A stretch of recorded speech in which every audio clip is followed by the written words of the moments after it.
Hello once again. We are in the middle of the halachas of hatmana, of insulating food.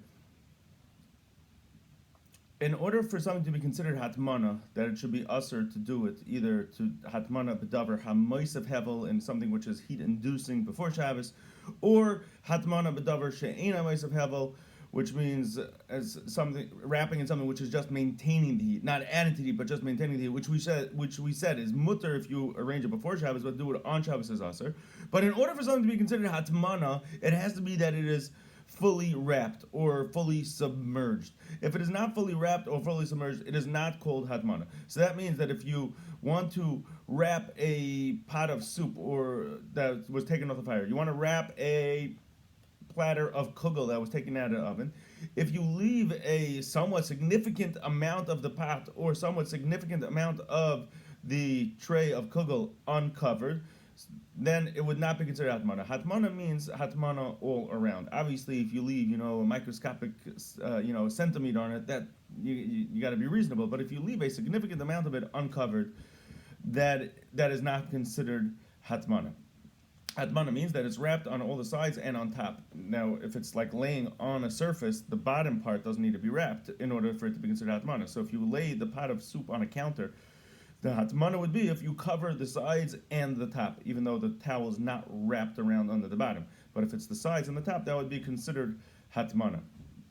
Now, this is also true when you're submerging food into other food. So, for instance, let's say you want to put food into the cholent so that the food should be hot.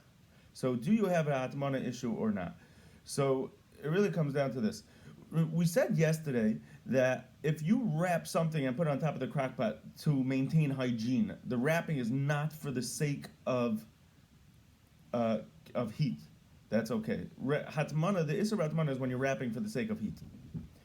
If you put kishka into the cholent, and the kishka is wrapped in that paper, that the transparent paper that the kishka is wrapped in. So it's pretty much as if you're putting the kishka straight into the cholent, right? Nobody's going to say, well, there's a problem of hatmana because you have potatoes in the cholent and the potatoes are submerged into the cholent. That's not called submerged into the cholent. The potatoes are part of the cholent. Now, the kishka, even though it has its own wrapping, but that's just to keep it together. But the kishka, you want the kishka to have the taste of the cholent, you want the cholent to have the taste of the kishka. It's really all one thing. So now, here's the question. Let's say you put a tray of kugel into the cholent.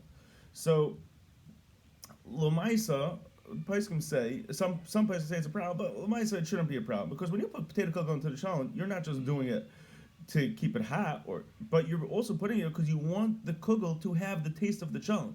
Whenever you're doing hatmana, not just for the sake of heat, but also because you want the foods to have the taste of each other, that's okay. That's not called hatmana. So therefore, if you put kugel into the cholent, you want the kugel to have the taste of the cholent, not a problem. Same thing with kishka.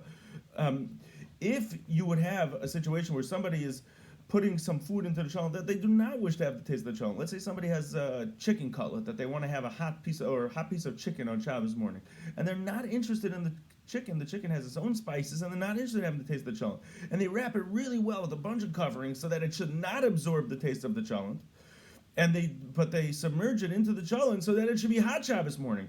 That would be a problem of hatmana. So what would you do in such a case? So as long as you do not have it totally submerged, as long as at least the top is uncovered, then it's not called hatmana. So if it's sticking out on the top of the surface of the cholent, or at least you can, the top of the silver foil that the chicken is wrapped in is not submerged below the waterline of the cholent, then it would not be called hatmana and it would be permitted.